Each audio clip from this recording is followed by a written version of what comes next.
गजरामध्ये मुख्यमंत्री या ठिकाणी आपण स्वागत करूया. त्यांना मनोगत व्यक्त करण्याची विनंती करतो.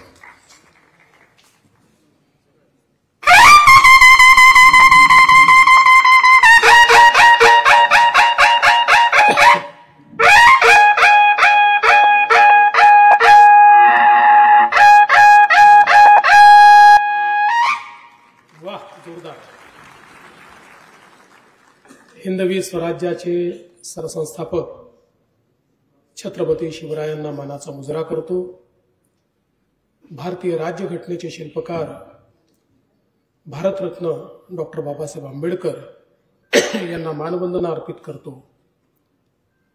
आणि स्वतः कोर्टाने एक्झम्पशन घेतलं असल्यामुळे मला देखील ते मिळेल आणि कंटेम्प्ट ऑफ कोर्ट होणार नाही असं समजून आजच्या या अतिशय सुंदर समारोहामध्ये मंचावर उपस्थित असलेले सर्वोच्च न्यायालयाचे न्यायमूर्ती आणि आमचे मार्गदर्शक आदरणीय भूषण गवई साहेब, माझे सहकारी आणि महाराष्ट्राचे अत्यंत धडाडीचे उपमुख्यमंत्री माननीय एकनाथराव शिंदेजी, आपल्या मुंबई उच्च न्यायालयाचे मुख्य न्यायमूर्ती माननीय आलोक आराध्यजी, या ठिकाणी उपस्थित आमचे सहकारी आणि आमच्या महाडचे मालक भरतशेठ गोगावलेजी, आमच्या अदितीताई तटकरे, आदरणीय न्यायमूर्ती मिलिंद साठेजी, मकरंद कर्णिकजी, त्याचप्रमाणे या ठिकाणी उपस्थित प्रभारी प्रमुख जिल्हा व सत्र न्यायाधीश डॉक्टर सृष्टी निळकंठ, त्याचप्रमाणे माननीय सुरेंद्र तावडे साहेब, श्री प्रवीण उन्हाळेजी, आपले या वकील संघाचे अध्यक्ष माननीय संजय भिशेजी, खासदार धैर्यशील पाटील, या ठिकाणी बार काउन्सिल ऑफ महाराष्ट्र आणि गोवाचे उपस्थित असलेले आपले ॲडव्होकेट कोंडे देशमुख, ॲडव्होकेट पारिजात पांडे, ॲडव्होकेट संग्राम देसाई, चव्हाण साहेब, समीर अडकरजी, संजय दराडे, किसन जावळे, सोमनाथ घारगे, सर्वच मंचावरील आणि मंचासमोरील मान्यवर, उपस्थित सर्व आमचे वकील मंडळी, भगिनी आणि बंधूंनो, आज खरोखर आमच्या सर्वांकरताच ही अतिशय एक प्रकारे मानाची गोष्ट आहे की महाड इथल्या या न्यायालयाच्या भूमिपूजन प्रसंगी उपस्थित राहण्याची संधी आम्हाला मिळाली, ज्याचा उल्लेख झाला की ही स्वराज्य भूमी आहे. छत्रपती शिवरायांनी खऱ्या अर्थानं ज्या रायगडावरनं स्वराज्याची नांदी दिली त्या भूमीमध्ये आणि छत्रपतींना घडवणाऱ्या राजमाता आई जिजाऊ माँसाहेब यांची जिथे समाधी आहे अशा पवित्र भूमीमध्ये आपण सर्व लोक या ठिकाणी एकत्रित आहोत. पण त्याच वेळी ही क्रांतीभूमी देखील आहे, ही समता भूमी देखील आहे. खरं म्हणजे भारतरत्न डॉक्टर बाबासाहेब आंबेडकरांनी चौदार तळ्याचं केलेलं आंदोलन हे केवळ पाण्याचं आंदोलन नव्हतं, तर या आंदोलनाने या देशाची दशा आणि दिशा दोन्ही बदलली अशा प्रकारचं आंदोलन होतं.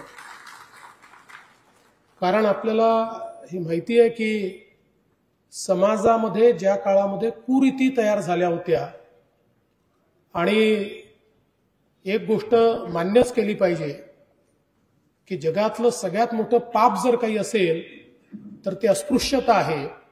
आणि अशा प्रकारची अस्पृश्यता ज्यावेळेस समाजामध्ये मान्यता पावली होती, मनुष्य मनुष्याला त्या ठिकाणी अतिशय चुकीच्या पद्धतीनं वागवत होता, त्यावेळी समतेची क्रांती घडवण्याकरता खऱ्या अर्थानं बाबासाहेबांनी हा लढा उभारला आणि सत्याग्रह आणि कायदेशीर लढा अशा दोन्ही फ्रंटवर त्यांनी त्या ठिकाणी हा लढा उभारला आणि शेवटी जो विजय मिळाला, मला असं वाटतं की तो विजय हा केवळ बाबासाहेबांचा नव्हता, तर आमच्या भारताचा तो विजय होता, भारतातल्या सांस्कृतिक परिवर्तनाचा तो विजय होता. आणि म्हणूनच ही भूमी जी आहे ती मला असं वाटतं की अतिशय महत्वाची अशा प्रकारची भूमी आहे. आणि म्हणून मागच्या काळामध्ये गवई साहेबांनी आणि आम्ही हे ठरवलंच होतं की इथला जो कार्यक्रम आहे त्या कार्यक्रमाला आम्ही सर्व लोक निश्चितपणे येऊ. खरं म्हणजे आपल्याला जीवनामध्ये अनेक कार्यक्रमांना जायला मिळतं, अनेक ठिकाणी आपण भूमिपूजन करतो, उद्घाटन करतो, पण काही जागा अशा असतात की ज्या देशाच्या इतिहासाशी जोडलेल्या असतात. अशा इतिहासाशी आपणही जोडलं जाणं हे मला असं वाटतं अत्यंत महत्वाचं असतं. आणि ती संधी आज आम्हाला या ठिकाणी मिळाली, याबद्दल खरोखर मी या ठिकाणी माननीय उच्च न्यायालयाचे देखील आभार मानतो आणि आपल्या बार काउन्सिलचे देखील आभार मानतो, आपल्या वकील संघाचे, आणि ज्यांनी पुढाकार घेतला ते आपली bar council of Maharashtra and Goa, या सर्वांचं अतिशय मनापासून मी आभार मानतो. खरं म्हणजे गवई साहेबांनी या संपूर्ण हे जे आंदोलन आहे, हे जे खटले आहेत, या संदर्भातली सगळी माहिती ही आपल्यासमोर ठेवली. आणि हे खरंच आहे की बाबासाहेबांच्या बाजूने त्यावेळी करवीर पीठाचे जे शंकराचार्य होते डॉक्टर कुर्तकोटी यांनी बाबासाहेबांच्या बाजूने त्या ठिकाणी साक्ष दिली होती, बाळासाहेब खेरांनी दिली होती, स्वातंत्र्यवीर सावरकरांचे जे बंधू होते डॉक्टर नारायण सावरकर यांनीही बाबासाहेबांच्या बाजूने त्या ठिकाणी साक्ष दिली होती. आणि बाबासाहेबांनी एक मोठा लढा उभारून हा लढा त्या ठिकाणी जिंकला होता. आणि म्हणूनच आज अशा प्रकारच्या कोर्टाचं या ठिकाणी भूमिपूजन करताना अतिशय आनंद वाटतोय. आणि माझ्या वतीनं आणि मी आणि आमचे शिंदेसाहेब आम्ही दोघेही या ठिकाणी आहोत. मी रिझे आपल्याला आश्वस्त करू इच्छितो की याच्याकरता निधीची कुठलीही कमतरता पडणार नाही. त्याला जो काही निधी लागेल तो सगळा निधी आम्ही पूर्णपणे वेळेत उपलब्ध करून देऊ. आणि माझी अपेक्षा आहे की आमच्या PWDच्या माध्यमातून रेकॉर्ड वेळेमध्ये आणि चांगल्या क्वालिटीचं काम हे या ठिकाणी होईल.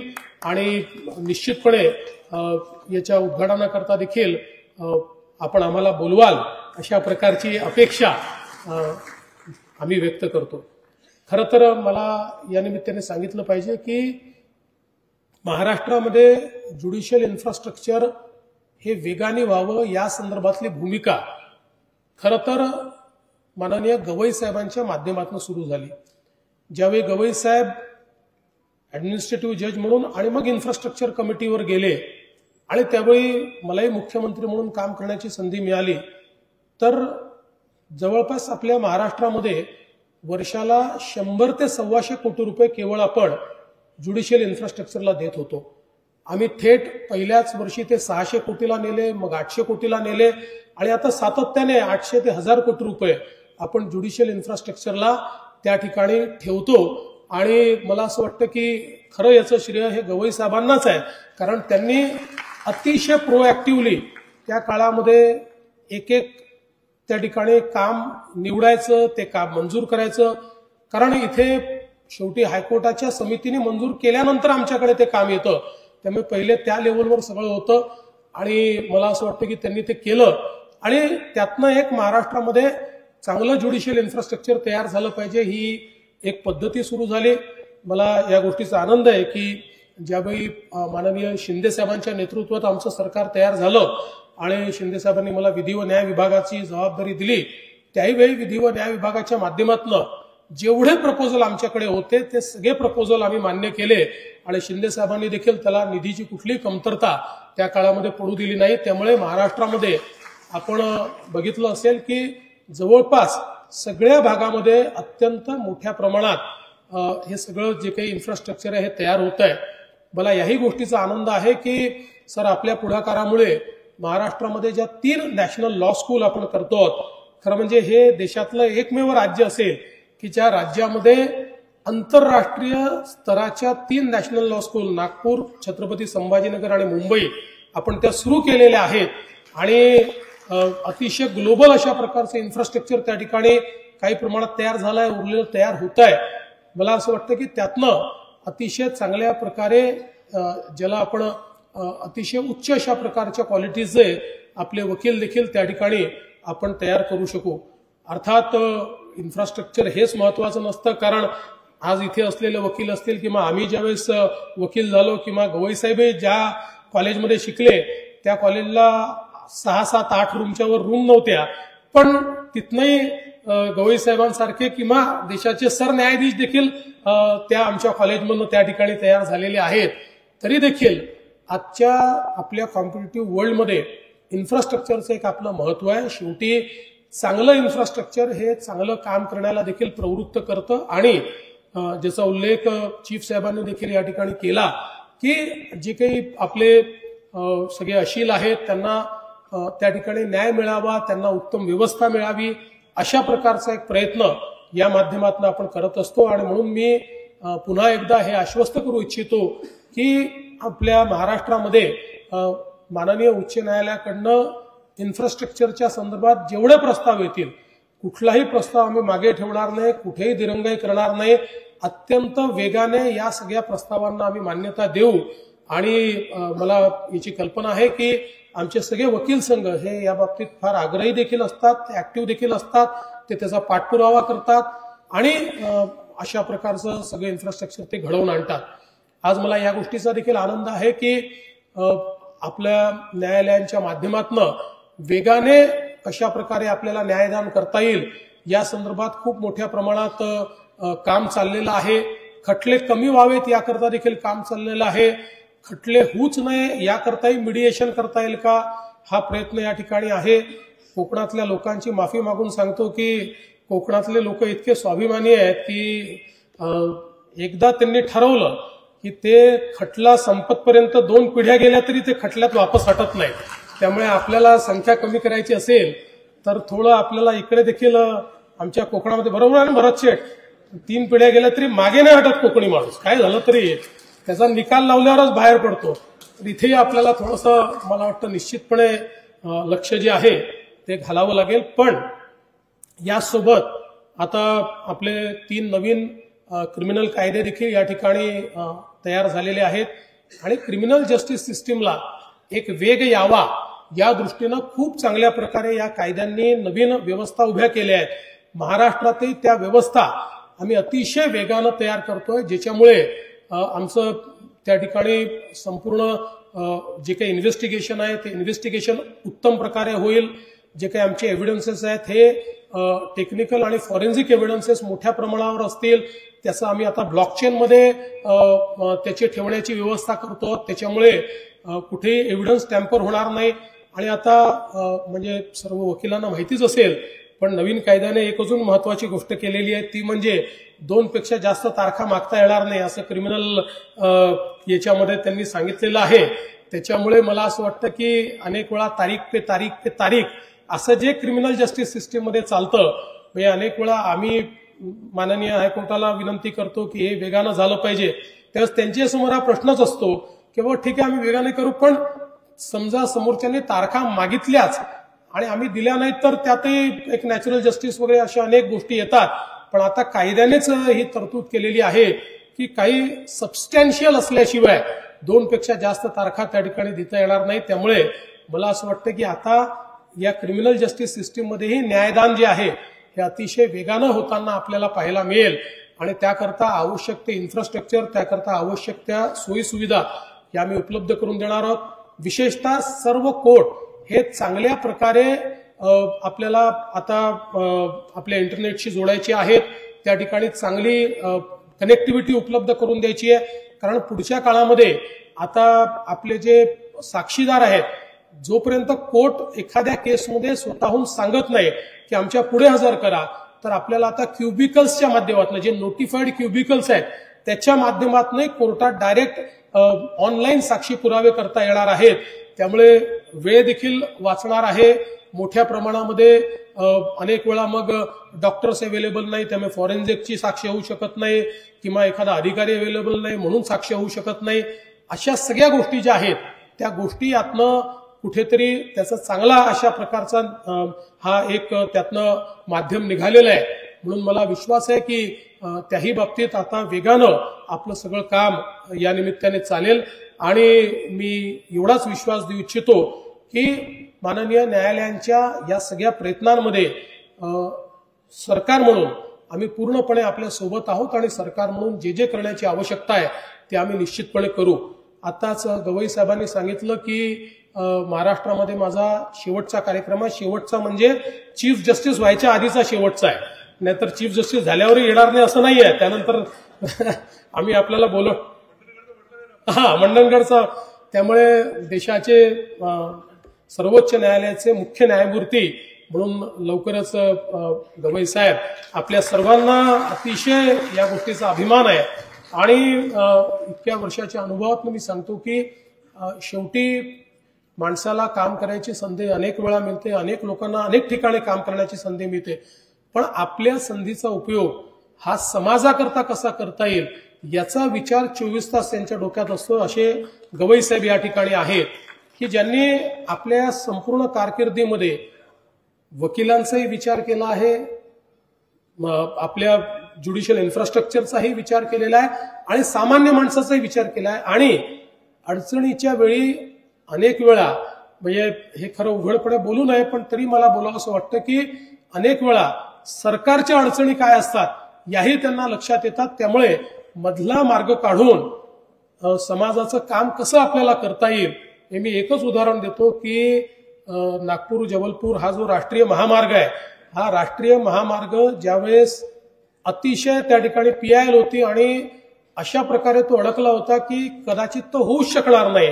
कारण एकीकडनं सगळे पर्यावरणवादी एक भूमिका घेऊन होते, दुसरीकडनं सरकारची भूमिका होती. आणि अशा वेळी गवई साहेबांनी सांगितलं की यातला मधला मार्ग निघू शकतो. आणि त्यांनी एक अतिशय चांगली एन्व्हायरमेंटलिस्ट इंजिनियर्स अशी कमिटी तयार केली. आणि त्या कमिटीने टायगर कॉरिडॉर करता किती जागा लागते, टायगर कसा ट्रॅव्हल करतो, मग तिथे कशी आपण जागा सोडली पाहिजे, कुठे एलिव्हेटेड रोड केला पाहिजे, असा एक अतिशय चांगला बेंचमार्क तयार केला. आणि त्याच्यावर गवई साहेबांनी निर्णय दिला. तो रस्ता तर झालाच, पण त्या बेंचमार्कमुळे देशभरातले हजारो अडलेले रस्ते जे आहेत हे रस्ते देखील आपल्याला पूर्ण करता आले. तर मला असं वाटतं की ही जी काही एक प्रकारे कुठल्याही प्रश्नातनं मार्ग काढणे अशा प्रकारची जी त्यांची हातोटी आहे, निश्चितपणे येत्या काळामध्ये देशाला त्याचा एक खूप मोठा अनुभव देखील घेता येईल. आणि म्हणून आजच्या या कार्यक्रमामध्ये ते या ठिकाणी आले त्याबद्दल मी त्यांचे आभार मानतो, चीफ साहेबांचे आभार मानतो, सर्व न्यायमूर्ती या ठिकाणी आलात त्याबद्दल आपल्या सर्वांचे आभार मानतो. आणि आम्हालाही या कार्यक्रमामध्ये निमंत्रित केलं, कारण कार्यक्रम हा आपला आहे, त्याच्यामुळे आपले देखील आभार मानतो आपण निमंत्रित केल्याबद्दल. आणि पुन्हा एकदा आपल्याला आश्वस्त करतो की अतिशय कमी वेळात आम्ही हे काम पूर्ण करू. एवढं सांगून माझे 2 शब्द संपवतो. धन्यवाद. जय हिंद, जय महाराष्ट्र. कृपया आपण कोणी जागा सोडू नका. 2 मिनिटांमध्ये हा कार्यक्रम संपणार आहे. Please please have a seat please. कोणी जागा सोडू नका कृपया. यानंतर मी उन्हाळे साहेबांना विनंती करतो ज्यांनी छोटेखानी त्या ठिकाणी आपलं आभार प्रदर्शन करावं. त्यानंतर राष्ट्रगीत होईल आणि मग कार्यक्रम संपेल. कृपया आपण जागा सोडू नका. 5 मिनिटं फक्त. नमस्कार. आज महाड येथील दिवाण न्यायाधीश कनिष्ठ स्तर न्यायालयाचे नूतन इमारतीची कोनशिला समारंभ